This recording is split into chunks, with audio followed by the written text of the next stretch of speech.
at Vamsi Musa's lab. And he's a pretty amazing guy.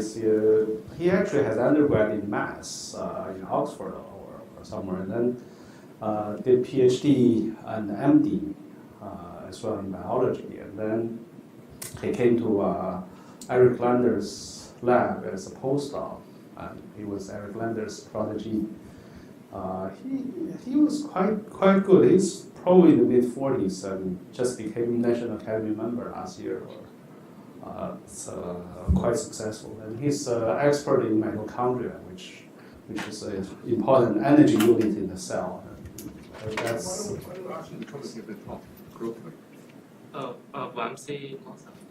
Yeah, Vamsi Musa. He's an interesting guy. He could give a interesting talk. I don't know whether he will give the same talk. Potentially, he could give a. Kevin to give a different talk. Yeah, different, more biological talk. Yeah, he's been doing a lot of experiments. He has both office in the Broad Institute and also in MGH. He's not a professor there. So our goal was to characterize proteins. There are a lot of proteins unknown with unknown function. Human has about 20,000 genes. Each gene presumably encodes one or more proteins.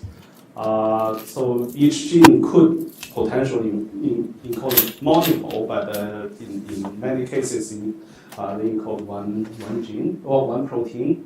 And protein is the functional units of human beings. So everything is made of proteins, and like your skin or your hair, they're all proteins. And Excuse me, what do you mean by characterized? yeah, just know what they're doing. So what they participate, like enzyme, what type of functional roles do they play, like whether they're signaling particular signaling pathway or particular regulation pathway and so on. So in most of our examples, we're trying to understand whether a particular gene is in a certain pathway or whether we can find more members of certain pathway. So an intuitive understanding of human proteins or all proteins is that they tend to, each of them is a functional unit, but they typically function together. It's like each of them intuitively is like a part of a car, for example, or some machines. And if you put all these parts together, they form a functional unit, like a car and so on. But they have a different form of cars, and it's probably corresponding different functional units, and they play slightly different roles. There are also different other machines, probably, can do other functions.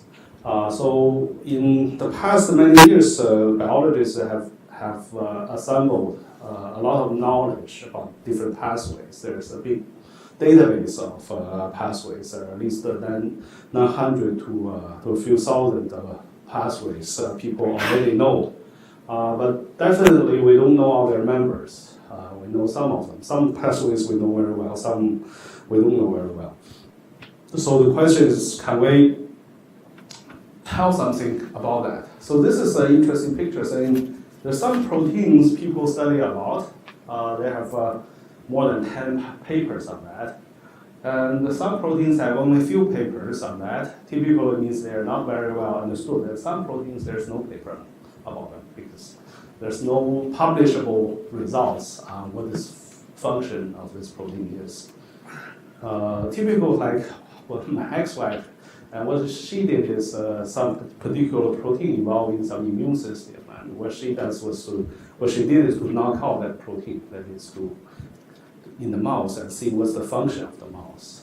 So if you're unlucky, say if you knock out that protein, the mouse died, then you can't write much because it's only died, it's lethal, but you don't know what's the other function. Or if the mouse has no change, you can't see anything visually, then also that's not publishable.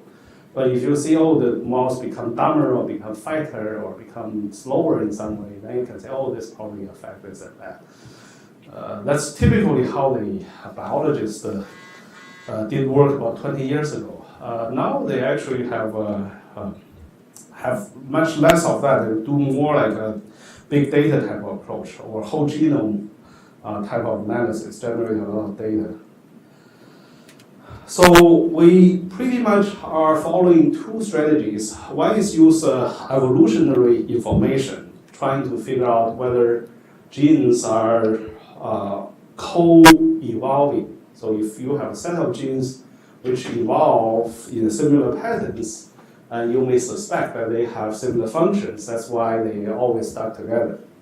Because if the only role is to, say, form a car, if you take them apart, then none of the single units is meaningful for that particular species, and it all disappears.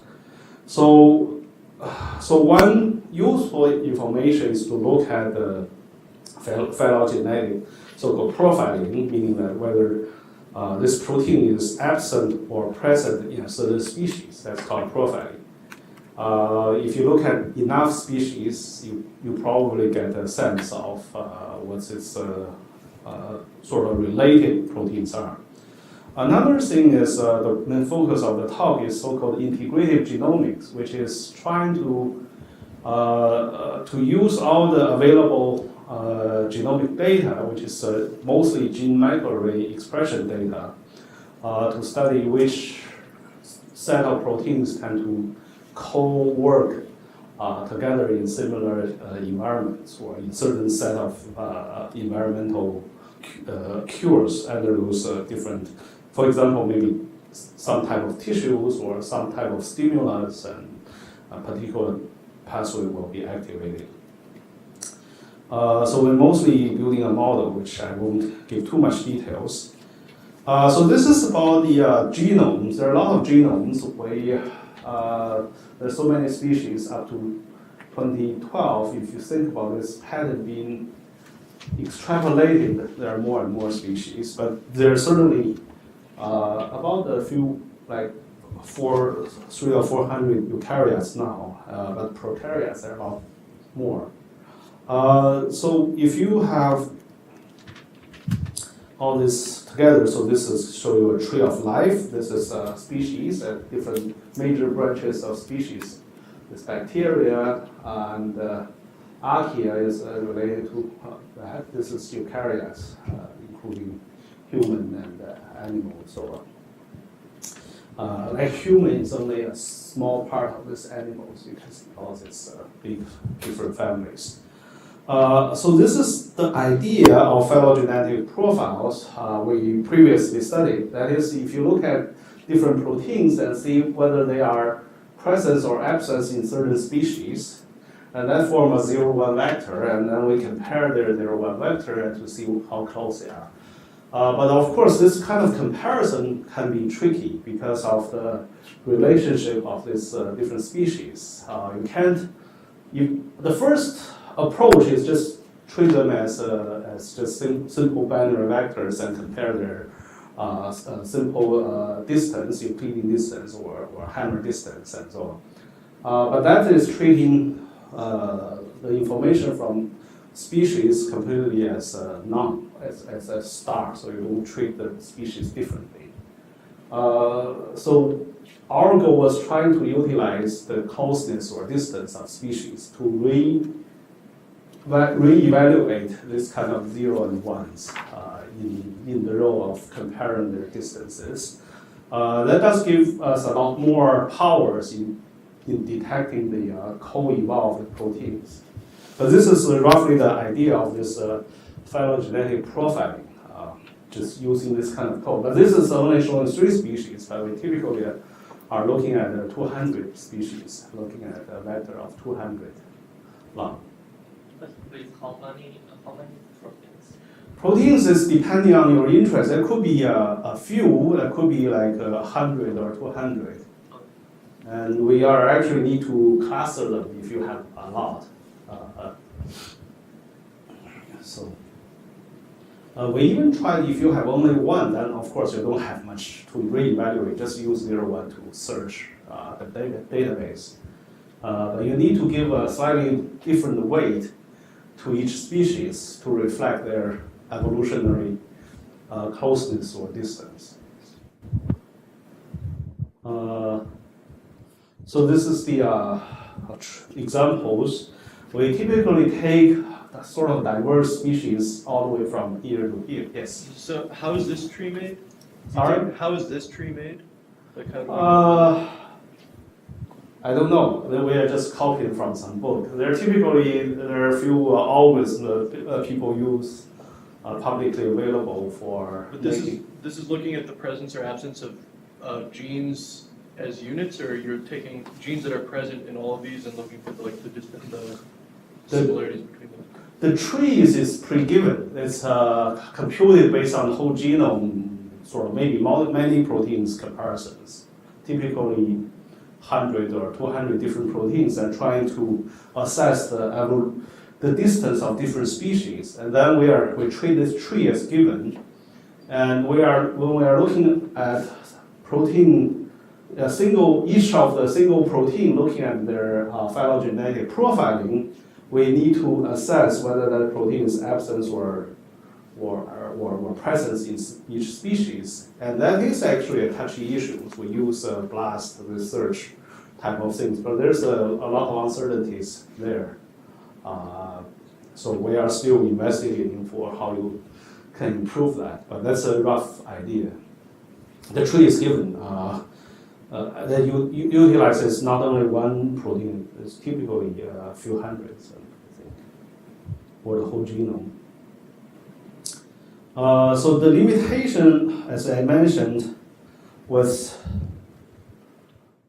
that so in this particular case, you can see that this kind of zero can be explained by one sudden change here. You sort of suddenly lost its genes, although there's all zeros, but in this particular case, the absence, also there are a few zeros, but absence are three independent losses. So in other words, if you see two proteins which are similar in this case, it's not very strong evidence because there's only one random event at this branch would cause this happen. So by chance, there are two things having similar ones. It's not very rare. But in this case, if two species are very similar, that means they all suffer three independent, this kind of a mutation loss, which is quite strong evidence. But is that possible that there's something wrong with the make the tree? It could be like they should remake the tree in the. No, the tree is made previously, not because of this protein. Tree is based on many more other proteins, small species. Okay. And this is typically corresponding one particular functional unit. For example, one particular unit we studied was this cilia. Cilia is referring to a set of genes related to growing this kind of hairs, 鞭毛 in Chinese. And in certain species, they don't have any this kind of hair, growing any hair at all. So they don't have that set of genes at all. So that's, although the other parts of the genomes is probably pretty close. They could be all be animals, some type. So we build this sort of models. The basic idea of the model is to cluster the input sequence. Input sequence is the set of genes we know they function together. At present, with the current knowledge, our goal is trying to look at the other genes in the database and trying to see whether there are genes similar to that. So one thing is we need to separate the input gene into different clusters. Each cluster have a similar this kind of profiles. Then we use each profile to search the database to find the new candidates.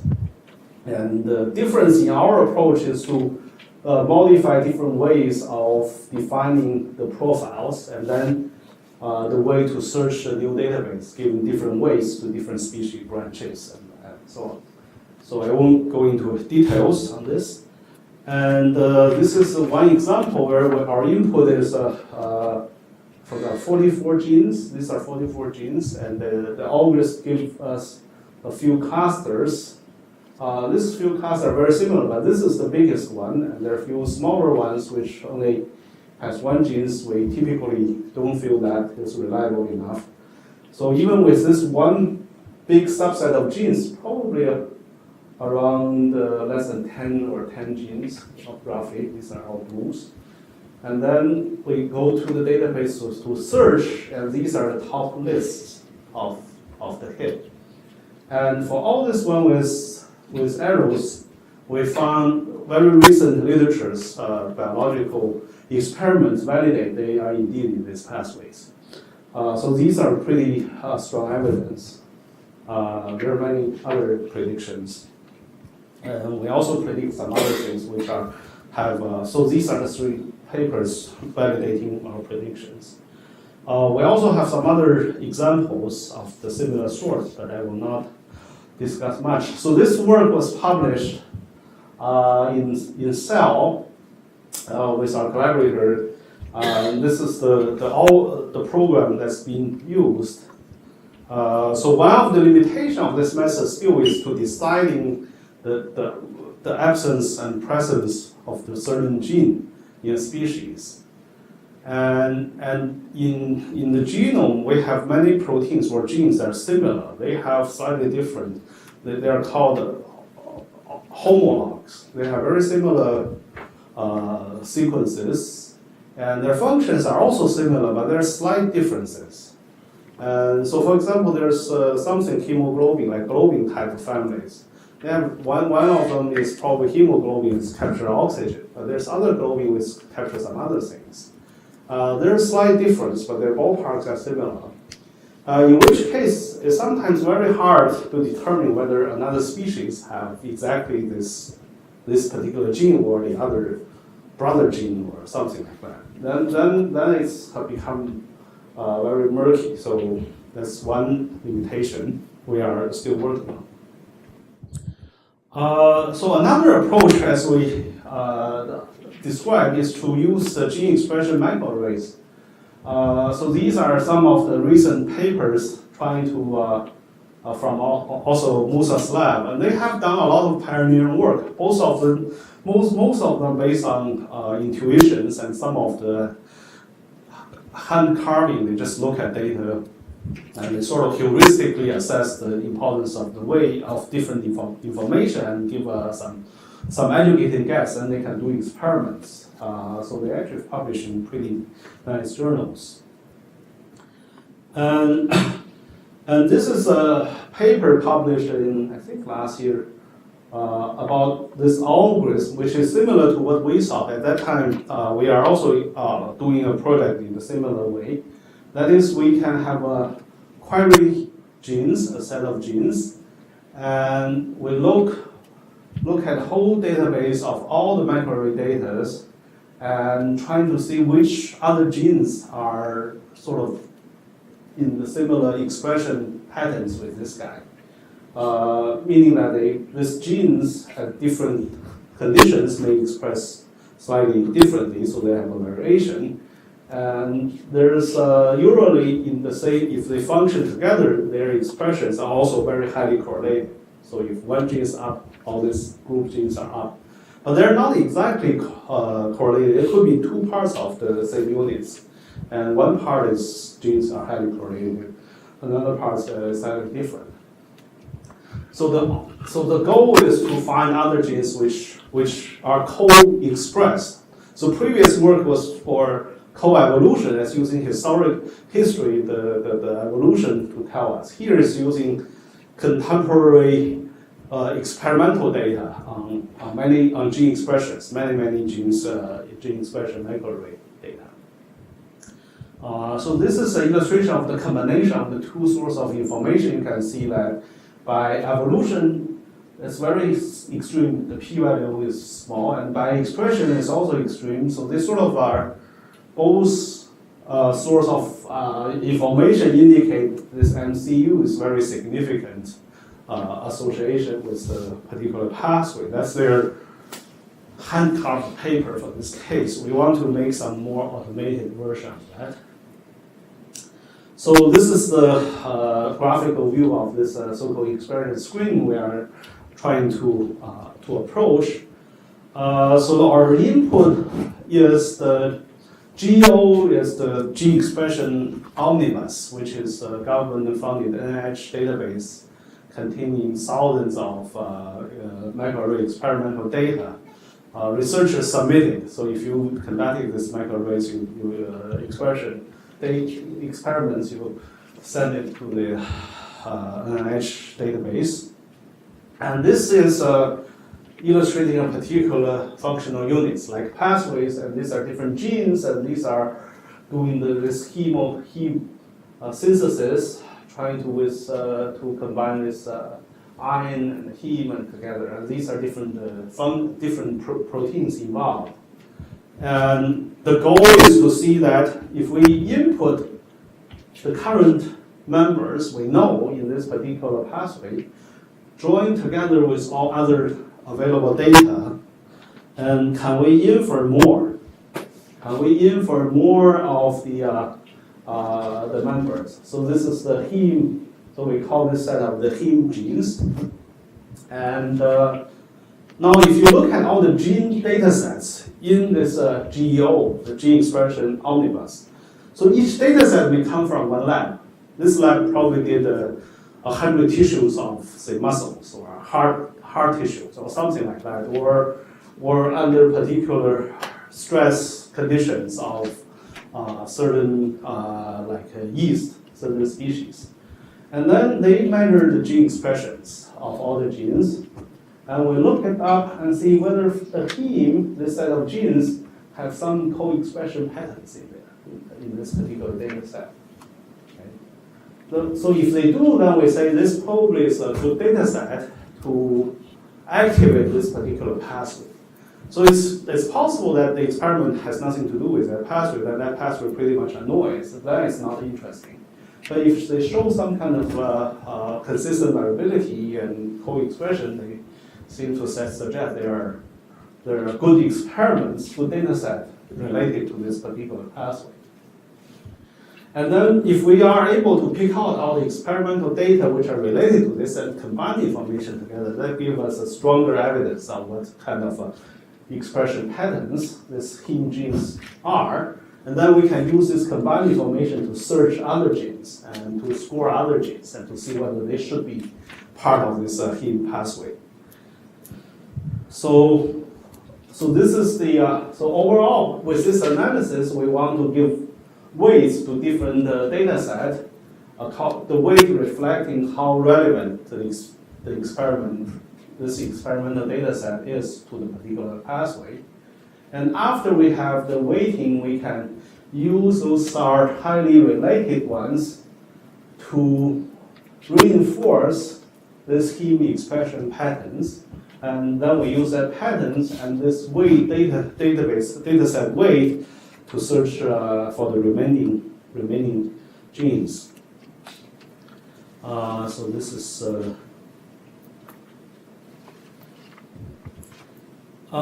so previous methods typically there are a few approaches which are interesting. One is they typically use, say, pairwise correlations. They just look at genes and look at which genes are pairwisely correlated with the set of genes we started as query genes. And so basically for each gene, the query gene, you run all the other genes, you calculate correlations, then you take average or the sum of all the correlations with your genes as a summary and then run them. And, but there are some genes which are very strange. They seem to be correlated with many other genes and they're background genes. And so these are often the false positives you want to control. There are also some genes are, as I mentioned, they may be only activated in the certain experiments. So if you use all of them together, you add noise. That's why it's another major problem.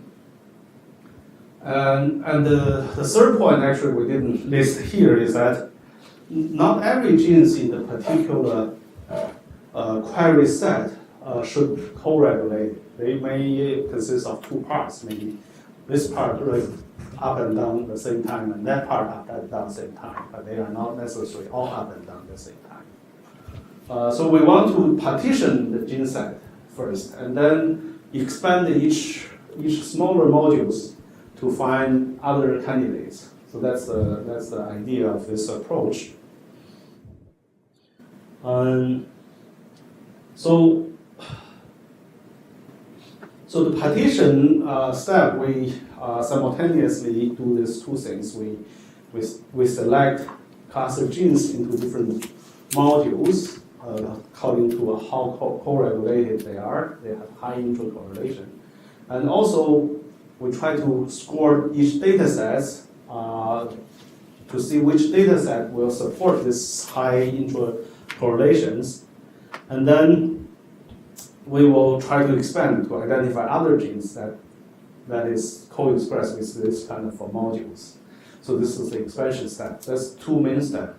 CEM refer to co-expression module. So this is the criteria we will use for comparing different methods. We use this leave one out cross-validation. There could be other ways, but this is usually well accepted. That is, we remove. So we have a particular set of genes in the known database. Like let's go and CAG database, which are databases on pathways. So each set, they have many sets. Each set corresponds to a pathway. And in this pathway, each time we remove one gene, and then use the remaining like 9 genes to train our model. And then we go to the database and trying to go to all the genes and see how we can rank the rest of the genes. If we are able to predict this guy back, that's great. But typically, you are not that lucky. You probably predict the number 5, which is not too bad either. But depending on how many false positives you can tolerate. But if you can always rank this number 1, that would be great. So this is the type of cross-validation we're thinking of. Well, of course, we rotate this into every gene into doing this kind of prediction exercise. And then we calculate the final cutoff and the false positive, false negatives. So this will also give a rank of each genes. So this is one result just to illustrate the background.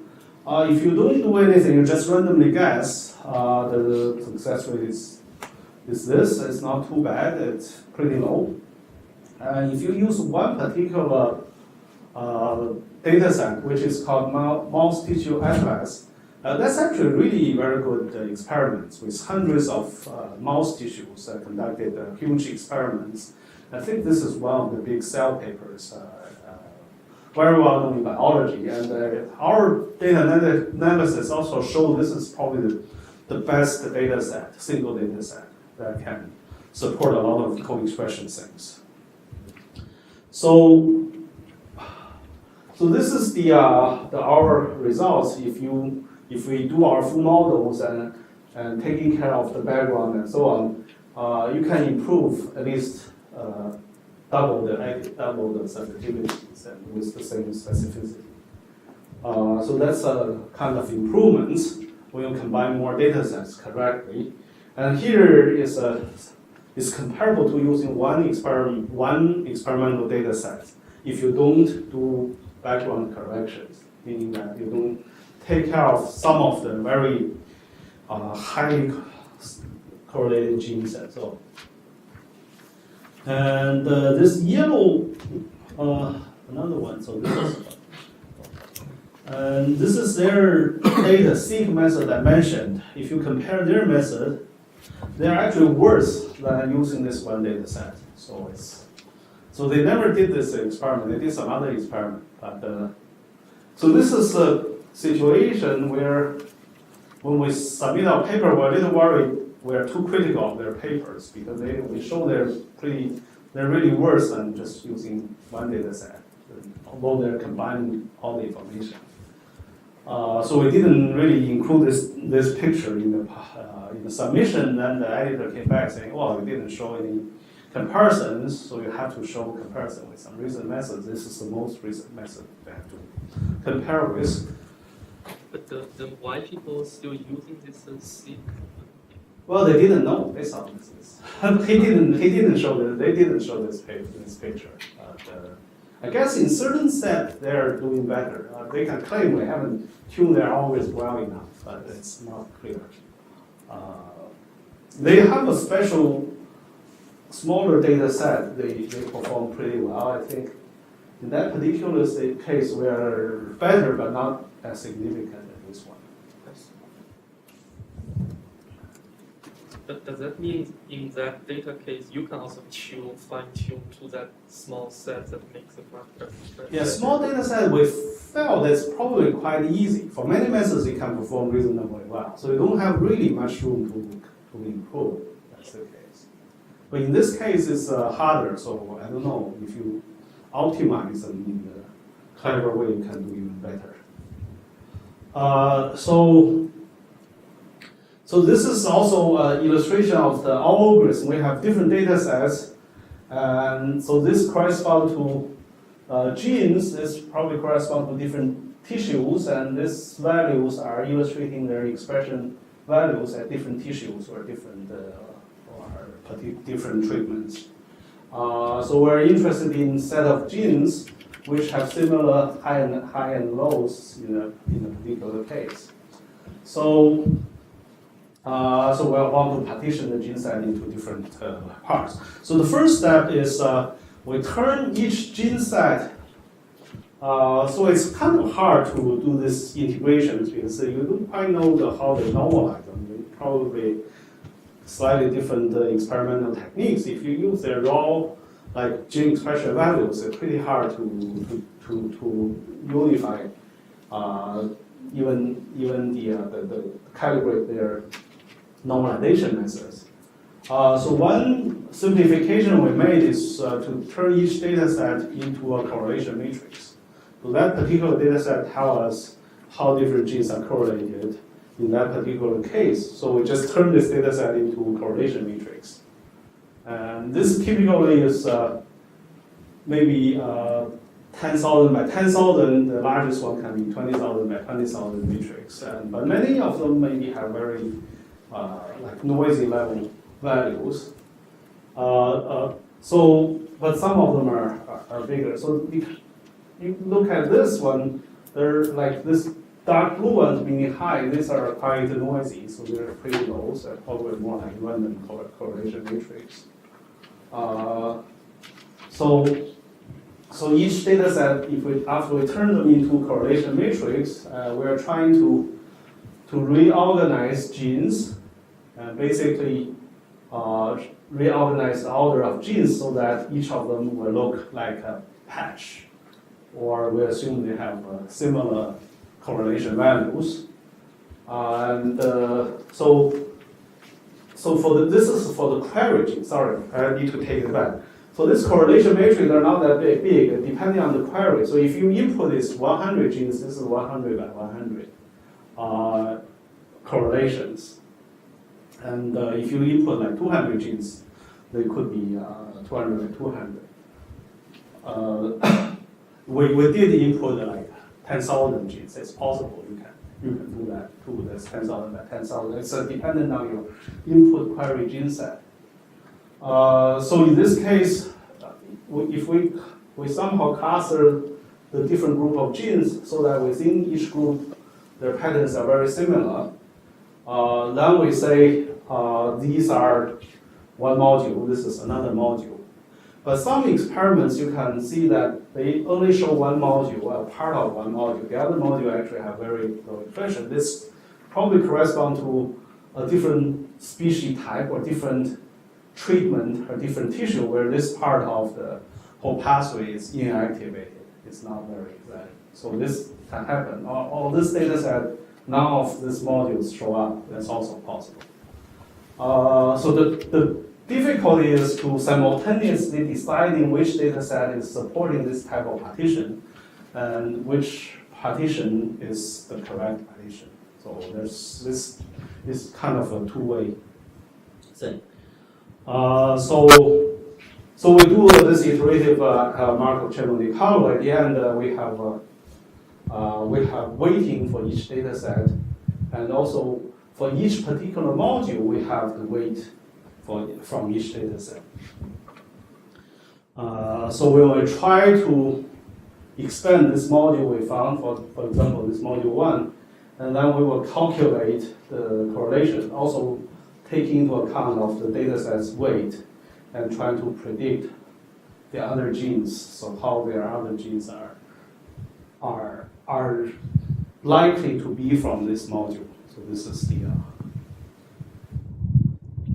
the idea. So for correlation matrix, we did a little bit of a statistical trick is to do a Fisher Z transformation. After Fisher Z transformation, there's one question which I still don't know how to address the question. We made a very simple model, which is to assume, sorry, I will just say, we are just assuming that once we know this type of patch, we assume they have the same mean and the variance, and we have a different mean and variance and so on. But we know these are sample correlation matrix, and entries are correlated, not really independent. So here we're just saying they're like independent entries. So of course, we only take half of them, the other half is completely the same. So we only take half of them, but still, this kind of independence assumption is not likely right. Well, it's actually not right. The question is how bad that is. I'm not quite sure. I did some empirical simulations. If they have the same correlations, I simulate like 300 by 300 correlation matrix, sample correlation matrix from 50 samples. They have correlations. They have sort of lag correlations, because you can think about correlation of x1, x2, x2, x3, x3, x4. They're sort of correlated in some way. And how that affect our estimate? I think intuitively they affect the estimation of the model variance. It's tend to, because they're correlated, they're not as many. We don't really have as many independent samples as all these entries show. So that could be a concern. So one referee asked us about that. I'm not quite sure how to answer that. It seems empirically the effect is not. Well, first of all, I don't even know what is the right formulation to think about the correlation effect on our model. It seems from clustering perspective, we can still cluster them well if they have this type of models. Yeah, so basically it says we are transforming the correlations and assuming independent Gaussian models for each transformed ones. Then we're trying to do clustering. We simultaneously we're basically permuting these genes until we find good patches.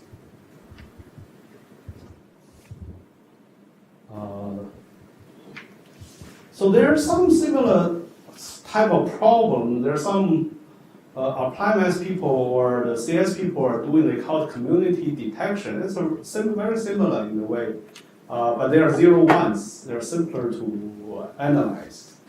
They're saying within each community the probability is P, and the P1, and the between community is P2. P2 is smaller than P1, and so on. They're trying to see which way, when you can determine the community. Once you make it to this block, you already answer the community detection problem.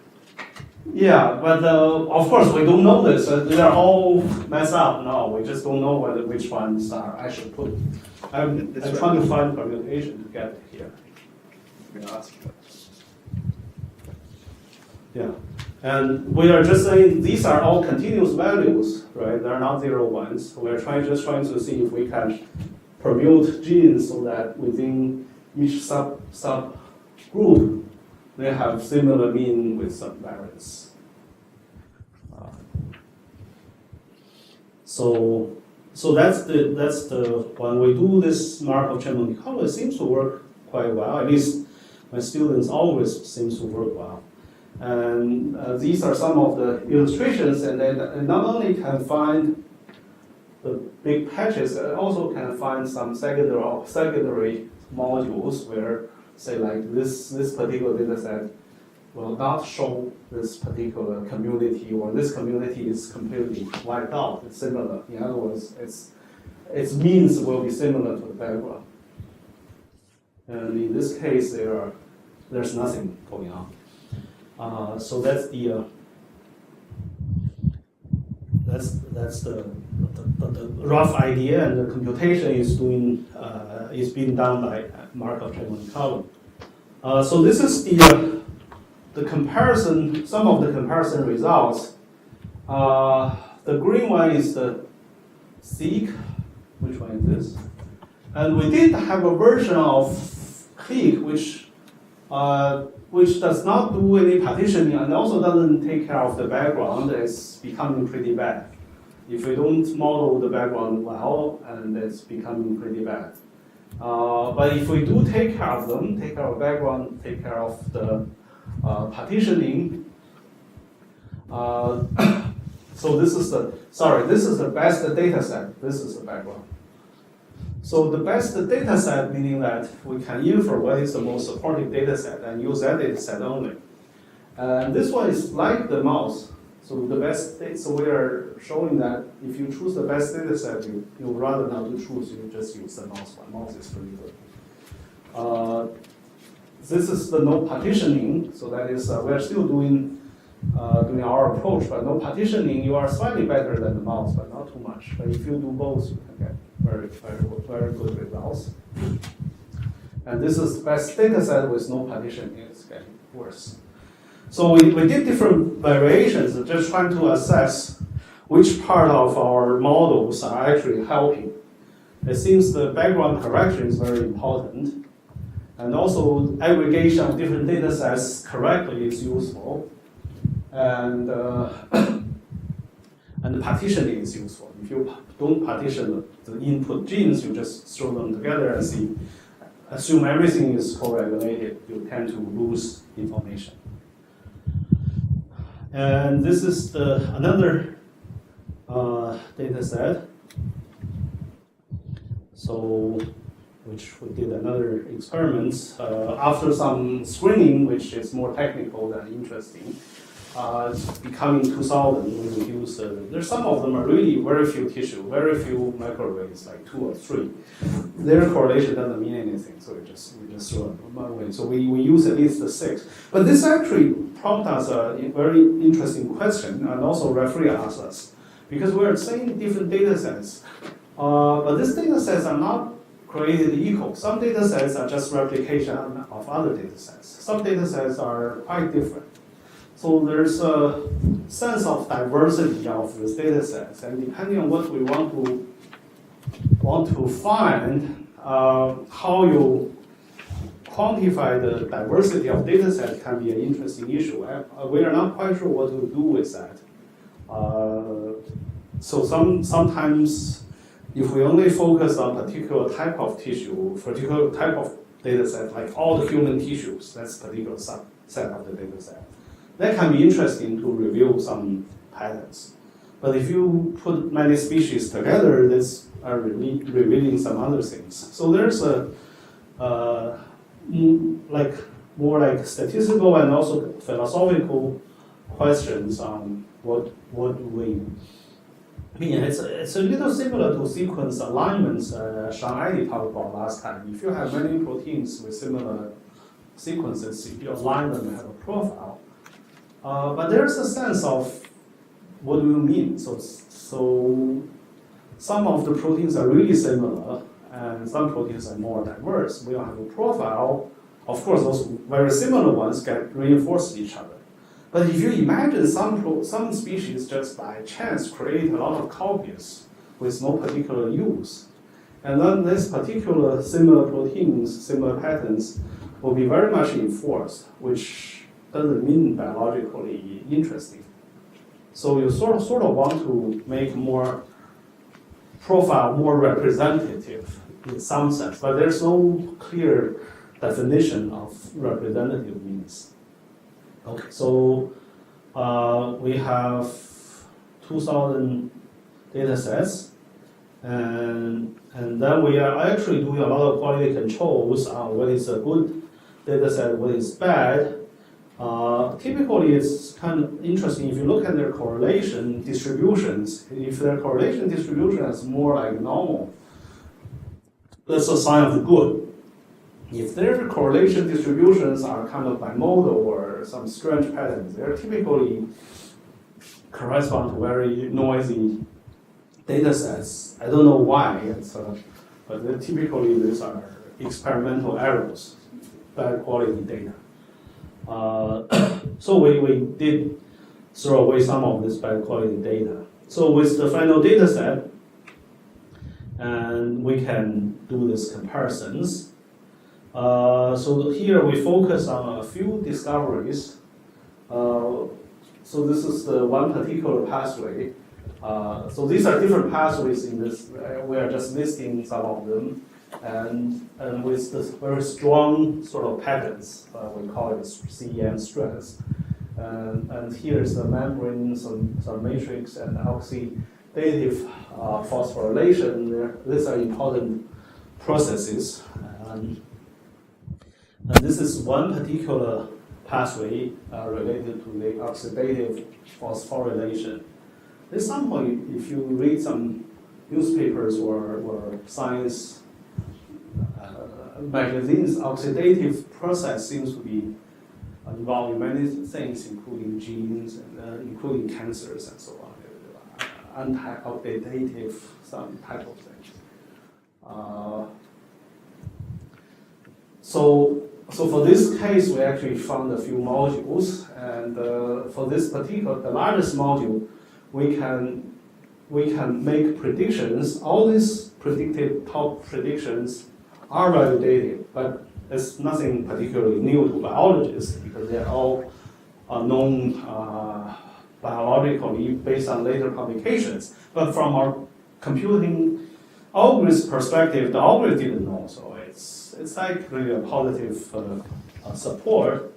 And this is another pathway, this ribosome, which is the complex used to assemble RNA the information passes from DNA to RNA, then RNA to protein. So when you do this process, RNA, this ribosome is one of the important units to complete this information transfer. So for this pathway, we actually found more based on this. We also tried on so-called poorly characterized genes, meaning those genes which we don't know too much, and we try to see which of this poorly characterized genes are having a very high predictive scores in our module analysis. So we are basically reverse. The previous one is looking at each pathways and see which are predicted and so on. This is the other way of saying which are the genes we don't know anything, and then we see among all these genes we don't know anything, which have gotten a good score in certain pathways. And we found one which is interesting. This is that particular gene in that pathway is the mitochondria ATP synthesis complex. People didn't know this. So we just think they have very high score from this particular complex. So fortunately, we have a good collaborator, and runs his lab did the experiment. And so they did knock down for a few of these in the class, this one, and they all show slowing growth, which is consistent with the knowledge of this pathway. But the more detailed biological explanation of this this particular experiment is beyond me, and I think also is beyond interest on this. So this is an experimental proof of our predictions. So it seems to be this particular gene is of interest to our collaborators' lab. So a quick summary. So the pathways complex, they tend to co-evolve. So if these are few components which are doing the same thing, they tend to be preserved through evolution if this function is being preserved. So that's one sort of information, and we used a Bayesian method to capture this information, and we call it CLIC. So we can partition genes into different co-evolved modules, and then predict other genes. And another algorithm we mostly talk about is this biclustering type of algorithm, which is using the correlation matrix, trying to find subset of genes which have coherent correlations, and then expand these modules to predict other related genes. So we have applied to many different complexes and so on. So our collaborators still working on some of the predictions. So this is finally, this is the mostly work based on my former PhD student. He just got PhD, Jun Liu, and also Vamsi's lab. And Roy was involved in the first project, but not the second project. Sarah is in Vamsi's lab as the main computational biologist. She's very knowledgeable, very nice. And Yang is a great researcher, but unfortunately he got high pay in a hedge fund in New York City and left us. So although all his papers were published in Nature and Science and so on, he just went to a hedge fund doing high frequency trading. So I asked him, do you not use any statistical things like regression? He said, no, we are too fast, so can't use regression. We only use tabulations, sort of. So it's high frequency trading in the sense of millisecond. So I don't know if you have heard of the story of this high frequency trading firm. You have to place the company in certain distance. So the closer you are, the better chance you are actually different by that much, like a milli or a second. And there's regulations that I think someone saying there's some regulation, government saying you can be closer than certain things. So everyone is having that particular limit, so they don't get even closer because that is not allowed. Yeah, anyway, they kind of invest a lot on the fiber. You invest a lot in optic fiber, and they all move very close to the exchange. But there's regulation, it can be closer than certain distance. So anyway, thanks for your attention. I'll stop here.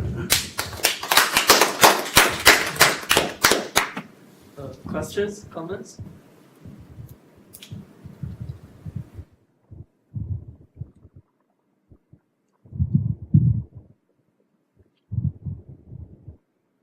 If not, let's send speaker again. I'll be interested to learn more about this correlation matrix.